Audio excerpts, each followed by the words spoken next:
दोस्तों, कहानी को सुनते सुनते वीडियो को लाइक और चैनल को सब्सक्राइब कर लीजिएगा। तो चलिए स्टार्ट करते हैं। हमेशा की तरह आज भी जब किशोर देर से घर लौटा और दबे पांव अपने कमरे की ओर बढ़ा तो नीरा ने आवाज़ लगाई। कहाँ गए थे? कहीं नहीं माँ, बस दोस्तों के साथ खेलने गया था, कहता हुआ किशोर अपने कमरे में चला गया। नीरा पीछे पीछे कमरे में पहुँच गई। बोली, क्यों, यह कोई खेल कर घर आने का समय है? इतनी रात हो गई है, अब पढ़ाई कब करोगे? तुम्हें पता है ना, तुम्हारी बोर्ड की परीक्षा है और तुमने पढ़ाई बिल्कुल भी नहीं की है। तुम्हारे क्लास टीचर भी बोल रहे थे कि तुम नियमित रूप से स्कूल भी नहीं जाते और पढ़ाई में बिल्कुल भी मन नहीं लगाते। आखिर इरादा क्या है तुम्हारा? जब देखो आप मेरे पीछे पड़ी रहती हैं, चैन से जीने भी नहीं देती। जब देखो पढ़ो पढ़ो की रट लगाए रहती हैं। पढ़कर आखिर करना भी क्या है? कौन सी नौकरी मिल जानी है?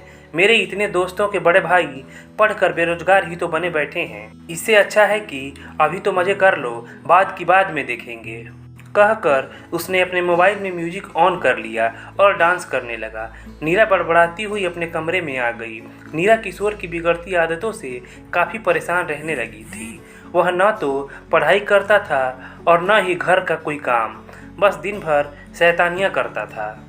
दोस्तों के साथ मटरगश्ती करना और मोहल्ले वालों को परेशान करना, यही उसका काम था। जब भी नीरा उससे पढ़ने को कहती, वह किताब उठाता, थोड़ी देर पढ़ने का नाटक करता, फिर खाने या पानी पीने के बहाने से उठता और दोबारा पढ़ने को नहीं बैठता।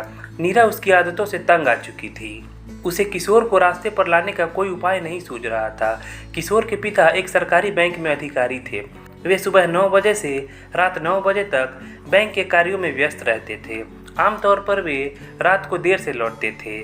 थके हारे होने के कारण वे बच्चों से ज़्यादा बात नहीं करते थे।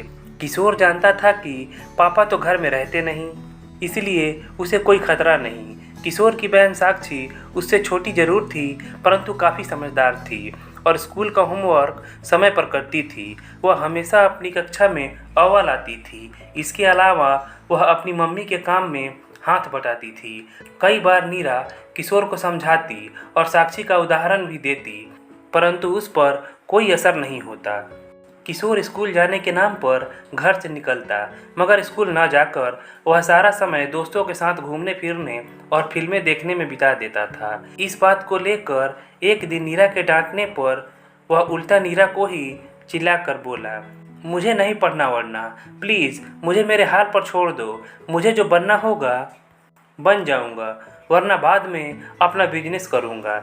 मेरे सारे दोस्तों के पापा बिजनेसमैन हैं और देखो उनके पास कितना पैसा है, और मेरे पापा सरकारी नौकरी में हैं, पर हमारे पास कुछ भी नहीं है। क्या फ़ायदा है ऐसी नौकरी का? अब तो मैं और भी नहीं पढ़ूंगा, चाहे आप कुछ भी कर लो। किशोर की इस बात से नीरा को गहरा सदमा लगा और उसने किशोर को जोर से एक तमाचा जड़ दिया। किशोर जोर जोर से रोने लगा और रोते रोते अपने कमरे में चला गया। नीरा सोच में पड़ गई कि कैसे समझाए अपने लाडले को। यदि अभी से इसने मेहनत करना नहीं सीखा तो इसका भविष्य बनने से पहले ही बिगड़ जाएगा। यह सोचती हुई वह किशोर के कमरे में पहुंची। किशोर का सिर गोद में रखा और बड़े प्यार से उसके बालों को सहलाती हुई बोली, बेटा, मैं तुम्हारी दुश्मन थोड़े ही हूँ जो तुम्हें हमेशा पढ़ने के लिए बोलती रहती हूँ। तुम पढ़ोगे तो तुम्हारा ही फायदा होगा और कल जब तुम बड़े आदमी बनोगे तो इससे तुम्हारी ही इज्जत बढ़ेगी। लोग तुम्हारे आगे पीछे घूमेंगे। जब तक हम हैं तब तक तुम्हें हर खुशी देने का प्रयास करेंगे, लेकिन कल यदि हम नहीं रहें तो तुम्हारा क्या होगा? तुम्हारे पापा तुम्हें बिजनेस करने के लिए इतने पैसे कहाँ से लाएंगे? और बिजनेस में सफल होने के लिए भी तो पढ़ना लिखना जरूरी है। परंतु किशोर पर जैसे पागलपन सवार था। वह कुछ भी सुनना नहीं चाहता था। उसने गुस्से में अपनी किताबें कॉपियाँ उठाकर फेंकते हुए चिल्लाकर कहा, माँ, मुझे नहीं पढ़ना लिखना, आप जाओ यहाँ से। किशोर के व्यवहार से नीरा की आंखों में आंसू आ गए। अपने पल्लू से आंसू पोंछते हुए वह कमरे से बाहर आ गई। वह अपनी व्यथा अपने पति समीर से भी नहीं कह सकती थी, क्योंकि वे भी दिन भर की कड़ी मेहनत के बाद रात को देर से लौटते थे और खाना खाकर सो जाते थे। कई बार तो रविवार को भी उन्हें बैंक जाना पड़ता था, इसलिए उसे अपने पति से कुछ ज़्यादा उम्मीद नहीं थी। इसलिए उसके सिर में तेज दर्द होने लगा था। वह अपने कमरे में आकर लेट गई। समीर लौटे तो उन्होंने नीरा को लेटे हुए देखा। प्यार से उसके बालों को सहलाते हुए पूछा, क्या बात है नीरा, आज तुम परेशान लग रही हो, कोई बात है क्या? नहीं तो ऐसी कोई बात नहीं, बस ऐसे ही सिर में दर्द हो रहा था, इसलिए लेटी हुई थी, नीरा ने कहा। वह किशोर के बारे में समीर को बताकर उन्हें परेशान नहीं करना चाहती थी। समीर को लगा कि जरूर कुछ बात है, वरना नीरा इतना परेशान कभी नहीं रहती। वे प्यार से बोले, कोई बात नहीं, तुम आराम से लेटो, आज मैं तुम्हारे लिए गर्मा गर्म चाय बना कर लाता हूँ। यह कहकर वे रसोई की ओर मुड़ गए। नीरा से रहा नहीं गया और वह भी पीछे पीछे रसोई में पहुँच गई। तब तक समीर चूल्हे पर चाय की पतीली चढ़ा चुके थे। नीरा बोली, हटो जी, इतनी भी तबीयत खराब नहीं है कि आपके लिए चाय भी नहीं बना सकूं, और मैं भी इतना निठुर नहीं कि बीवी की तबीयत ठीक नहीं और मैं उसके लिए एक कप चाय भी न बना सकूं। कभी मुझे भी मौका दे दिया करो श्रीमती जी, मैं इतनी घटिया भी चाय नहीं बनाता कि तुम्हारे गले से नहीं उतर पाए। समीर बोले। समीर की बातों से नीरा के होठों पर हंसी आ गई और दोनों साथ साथ चाय बनाने लगे। थोड़ी ही देर में चाय तैयार हो गई। चाय की प्याली लेकर दोनों कमरे में आए। चाय की चुस्की लेते हुए समीर ने पूछा, अब बताओ, क्यों इतना परेशान हो? मुझसे कुछ न छुपाओ, हो सकता है मेरे पास तुम्हारी समस्या का कोई समाधान हो, और जब तक तुम बताओगी नहीं तब तक मैं कैसे समझ पाऊंगा? नीरा ने समीर को सारी बातें बता दी। समीर ने सारी बातें सुनने के बाद एक ठंडी सांस ली और नीरा के सिर पर हाथ रखते हुए कहा, कल छुट्टी है, इस पर कल सोचते हैं कि किशोर को कैसे सही रास्ते पर लाया जाए।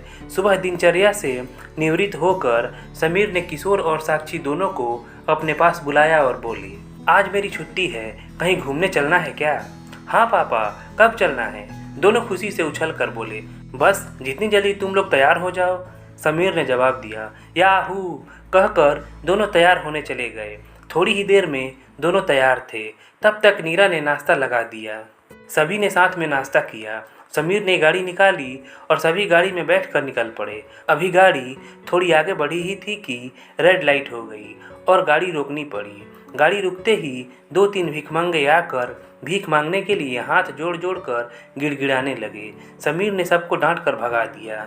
इस पर किशोर बोला, दे दो ना 2 रुपये पापा, क्या जाता है, मैं किसी को भीख नहीं देता, और जो लोग मेहनत नहीं करते उन्हें तो भीख भी नहीं दी जाती। मैं अपनी मेहनत की कमाई भिखमंगों में नहीं बांट सकता। किशोर उन भिखमंगों को देखता रहा। वे जिस गाड़ी के पास जाते सभी उन्हें भगा देते। यहाँ तक कि पैसे देना तो दूर, लोग गाड़ी छूने पर ही उन्हें डांट देते। किशोर ने कड़ी धूप में कई और लोगों को वहाँ कुछ सामान भी बेचते देखा, पर कोई भी उनसे कुछ खरीद नहीं रहा था। सब हरी बत्ती होने का इंतजार कर रहे थे। थोड़ी देर में बत्ती हरी हो गई और समीर ने गाड़ी आगे बढ़ा दी। समीर ने थोड़ी ही देर बाद सड़क के किनारे गाड़ी रोकी और एक जूता पॉलिश करने वाले को अपना जूता पॉलिश करने को कहा। जूता पॉलिश होने के बाद उन्होंने मोची को 10 रुपये पकड़ाया और चल दिए। किशोर ने पूछा, इतनी मेहनत के बस 10 रुपये?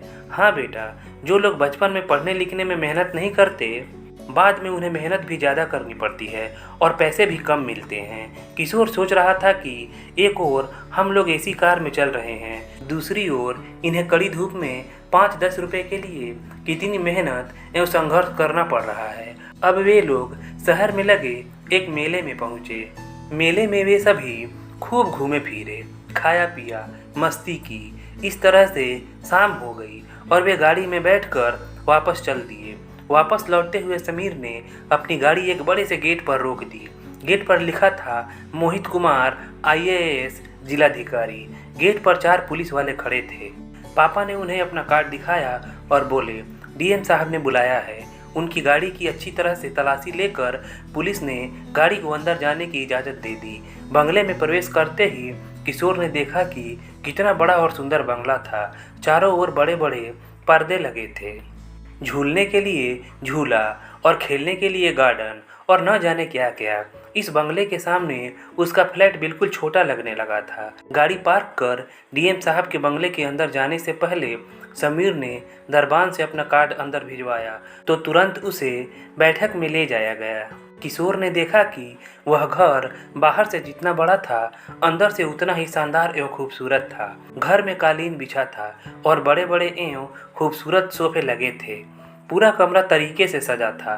तभी एक नौजवान युवक ने कमरे में प्रवेश किया और सबका अभिवादन किया।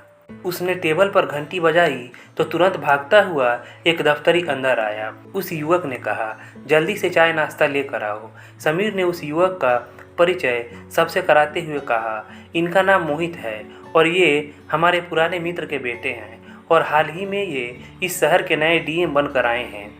रात को मैं हमेशा देर से घर लौटता हूँ। आज छुट्टी थी और इन्होंने बुलाया तो सोचा कि आज ही हम इनसे भी मिल लेते हैं।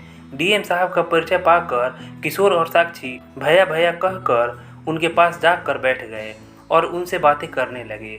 किशोर ने उनसे कहा, भैया आपके तो बड़े ठाठ हैं, आप तो इस शहर के सबसे बड़े अधिकारी हो। कैसे बने इतने बड़े अधिकारी, मुझे भी बताओ ना भैया, मैं भी आपकी तरह बनना चाहता हूँ। क्या मैं आपकी तरह बड़ा आदमी बन सकता हूँ? क्यों नहीं, बस अभी से मन लगाकर पढ़ोगे और अपना लक्ष्य बनाकर आगे बढ़ोगे तो निश्चित तौर पर तुम भी मेरी तरह किसी शहर के डीएम बनकर या उससे भी बड़े आदमी बनकर आराम की ज़िंदगी जी सकते हो। मोहित बोले। थोड़ी देर में मोहित भैया ने सबको खाने की टेबल पर आमंत्रित किया, जहां अनेक प्रकार के व्यंजन लगे थे और उन्हें सलीके से सजाया गया था। स्वादिष्ट खाना देखकर उनके मुंह में पानी आ गया और सबको भूख भी लग गई थी। सबने खूब खाना खाया। खाना खाने के बाद मोहित भैया सबको गाड़ी तक छोड़ने आए। गाड़ी में बैठने के बाद सबने मोहित भैया को बाय किया और वापस अपने घर की ओर चल दिए। लौटते समय सब आपस में बातचीत कर रहे थे, पर किशोर चुपचाप अपनी सीट पर बैठा हुआ कुछ सोचने में मग्न था। लौटते लौटते काफ़ी रात हो गई थी। घर पहुंचने के बाद सब काफ़ी थक गए थे, इसलिए सोने चले गए। थोड़ी देर बाद ही समीर ने नीरा से कहा कि जाकर देखो दोनों बच्चे अच्छी तरह सो गए हैं ना। नीरा ने जाकर देखा तो साक्षी अपने कमरे में सो गई थी, परंतु किशोर के कमरे की लाइट जल रही थी। कमरे से तेज गाने की आवाज़ आने के बजाय आज उसका कमरा बिल्कुल शांत था, परंतु कमरे की लाइट जल रही थी। नीरा ने सोचा कि आज वह थक कर सो गया होगा, कमरे की लाइट बुझा देती हूँ। उसने दरवाज़ा खोला तो देखा कि किशोर अपनी स्टडी टेबल पर बैठा पढ़ रहा था। नीरा को आश्चर्य हुआ और वह बोली, बहुत रात हो चुकी है, सो जाओ बेटा, कल पढ़ाई कर लेना।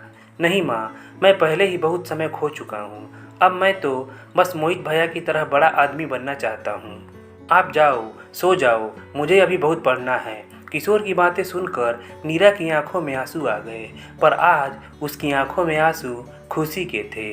वह तेज कदमों से अपने कमरे में आ गई, जहां समीर उसका इंतजार कर रहे थे। वह समीर के कंधे पर अपना सिर रख कर बोली, जो बात मैं किशोर को महीनों में नहीं समझा पाई, आपने सिर्फ एक ही दिन में उसे समझा दी। समीर ने नीरा से कुछ न कहा, बस नीरा की पीठ सहलाने लगे और आज न जाने नीरा को समीर का ऐसा सहलाना कुछ अजीब सा सुकून दे रहा था। एक ऐसा सुकून जो उसे थोड़ी ही देर में एक संतोष भरी नींद के आगोश में ले गया। दोस्तों, अगर कहानी अच्छी लगी हो तो प्लीज़ लाइक कीजिएगा। चैनल को सब्सक्राइब नहीं किया है तो चैनल को सब्सक्राइब कर लीजिएगा। चलिए मिलते हैं अगले कहानी वाली वीडियो में। धन्यवाद।